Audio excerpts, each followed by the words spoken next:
Assalomu alaykum do'stlar. Bugun biz Vinicius Junior haqida gaplashamiz. Vinicius Juniorning situatsiyasi haqida va nimaga Vinicius Junior mana shu yoz yoki keyingi yoz скорее всего Real Madridni tark etishi haqida gaplashib o'tamiz. Tak. Boshidan Vinicius Junior hamda Real Madridning problemalari haqida gaplashib o'tamiz. Vinicius Juniorning kontrakti 2027-yilgacha подписаться qilingan. То есть 27-yil Vinicius Junior bemalol свободный agent bo'lib, любой klubga bepulga o'tishi mumkin. Vinicius Junior bilan Real Madrid kontraktni uzaytirish bo'yicha o'sha oldingi yildan boshlangan hamma o'sha gaplashishlar. Va Vinicius Juniorning hamda Real Madridning nimaga hali ham uzaytirmagani sababi bu Vinicius Juniorning so'raydigan oyligi. Vinicius Junior yiliga 30 million so'ramoqda Real Madrid klubidan. Real Madrid esa mana Vinicius Junior so'raydigani 20 million o'zi грязными deyiladi. И plus 10 million подписной bonus. То есть kontraktni uzaytirgani uchun 10 million просто beradi Vinicius Juniorga. Vinicius Juniorning so'raydigan narsalari shu. Bu Real Madrid Ronaldo so'ragandan ham ko'proq 2018-yil. Ronaldo so'ragan oyligini bermagani uchun Juventusga ketgan edi. Va Real Madrid esa 30 million bermoqchi emas, 20 plus 10 imini Vinicius xohlagani bo'yicha. Bu oldingi yil bo'lgan ish. Real Madrid faqatgina 20 million o'zini bermoqchi bo'ldi. Tushunishim bo'yicha 15 million o'ziga 5 million подписной bonus. Mana shunaqa adashmasam. Yoki 20 million o'zi подписной bonus umuman bermoqchi emas, tushunishim bo'yicha. Bu oldingi yildan beri qotib qolgan bu situatsiya. Va Real Madridning tomonidan qaralsa, bir tomondan yaxshi, bir tomondan yomon. Aytaylik, siz Real Madrid klubi Vinicius Junior sizlarga ikkita Chempionlar Ligasi yutishga kattagina yordam bergan inson. Почти sentralniy figuralardan bittasida endi. Lekin sizlar 24-yil Kylian Mbappe shaxsini olib keldingizlar va tushunishim bo'yicha Real Madrid tomonidan Kylian Mbappe bizlar uchun sentralniy figura, bizning proyektimiz uchun markaziy odami Kylian Mbappe, Vinicius Junior emas. Va tushunishim bo'yicha Vinicius Junior bunga rozi emas. Va o'zi mana shu 2 yil trofey yutolmadi-ku Real Madrid. Shu 2 yilda ko'rishimiz mumkinki, Real Madridga yo Mbappeni tanlash kerak, yo Vinicius Junior tanlash kerak. Va bu yozdagi ishlaridan qarab kelib chiqib, biza tushunishimiz mumkinki, Real Madrid Mbappeni tanladi, Vinicius Juniorni emas.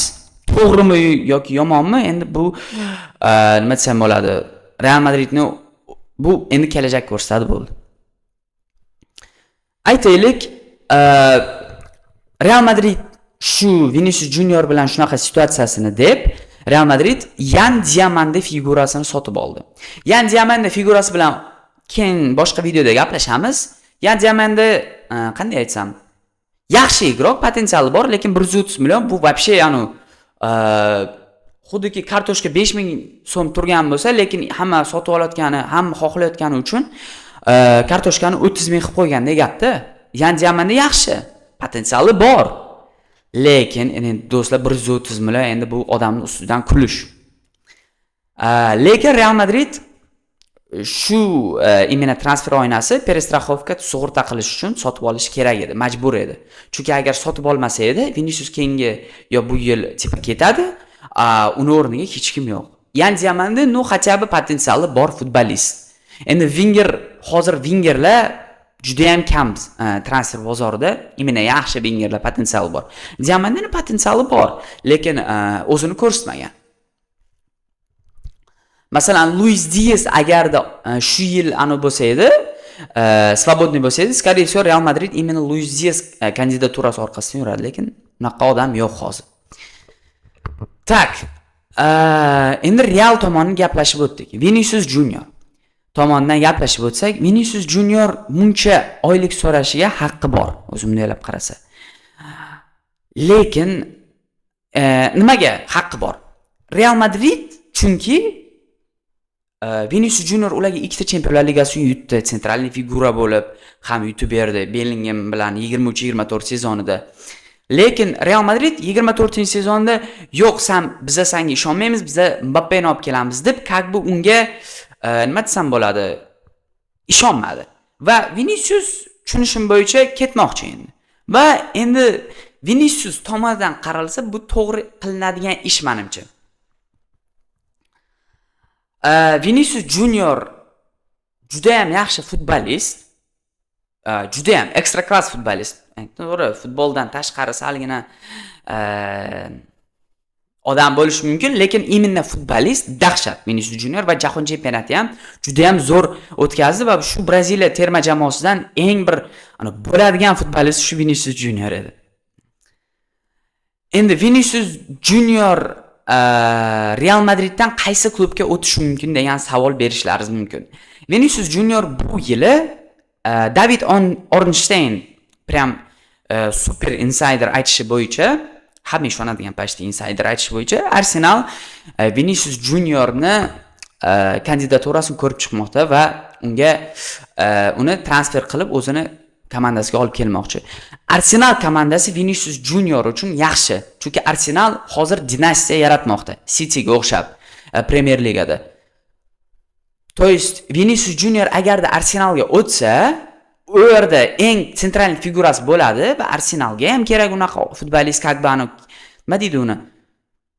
Kerak, mana hech nima o'xshamayotgan payt, sistema o'xshamayotgan paytda shunaqa futbolist kerak va Vinicius Junior shu narsani qilib beradi. Shu narsani ko'rsatib beradi. Shuna именно shu raznica qilib beradigan futbolist Vinicius Junior. Shunaqa, agarda endi ko'ramiz do'stlar. Vinicius Junior Arsenalga пока что Arsenaldan kelib chiqmoqda. Endi boshqa klublar ham kelishi mumkin, lekin Arsenal endi Liverpool может. Liverpool ham yaxshi, lekin Liverpool garantiyni emasda, Arsenalga men o'ylashim uchun Arsenalga boradi. Arsenal keyin Premier Liga treble qilishi ham mumkin keyingi sezon. Так что именно Viniciusga menimcha yutqazadigan o'sha situatsiyasi qolmadi. Tipa agar Realda qolsa qolaveradi. Yangi oylik bilan dahshat oylik. Arsenalga o'tsa nabarot zo'r Premier Ligani yutgan komandaga plus endi скорее всего mana shu keyingi yil favoriti Premier Ligani va Chempionlar Ligasi favoriti ham Bavariya bilan. Va ko'ramiz endi nima bo'ladi, transfer mishmishlari. Lekin bitta narsa aytay, menimcha Real to'g'ri ish qilmoqda. Nimaga? Mbappe, bilaman, Mbappe hozir kandidaturasi yaxshi emas, unaqa hamma aniqlayapti, lekin Mbappe Viniciusdan talantliroq futbolist, baribir. Va men uchun, mana Realning o'rnida bo'lsam, to'g'ri ish qilmoqda Real. Yo Mbappe yo Vinicius tanlash kerak edi, Mbappeni tanlamoqda. Endi ko'ramiz nima bo'ladi mana shu sezon. Endi xulosa qilib aytganimizda ko'ramiz nima bo'ladi do'stlar, lekin menimcha Real tomonidan to'g'ri ish qilinmoqda. Yo Mbappeni tanlash kerak, yo Vinicius. Ular Real Madrid esa Mbappeni tanlamoqda. Vinicius ham menimcha to'g'ri ish qilmoqda. Uni tipa xohlashmadi Realda sentralniy figura bo'lishini va u sentralniy figura bo'lish uchun tipa dastoyn. Chunki ikkita Chempionlar Ligasi yutib berdi, shuncha La Liga yutdi. Prям yaxshi figurada o'zini nima deydi uni? O'zini zo'rligini tipa taniq hammaga aytib bo'ldi o'sha Vinicius. Tashtu Arsenalga o'tsa, menimcha unga foydaliroq bo'ladi deb o'ylayman. Shunaqa gaplar do'stlar, endi ko'ramiz yana nimalar bo'ladi. Real Madrid yana tipa Rodri sotib olmoqchi do'stlar, nima qilmoqchi Real Madrid bilmadim. Vinicius esa Arsenal esa nabarot Vinicius bilan yana Julian Alvarez ham sotib olmoqchi.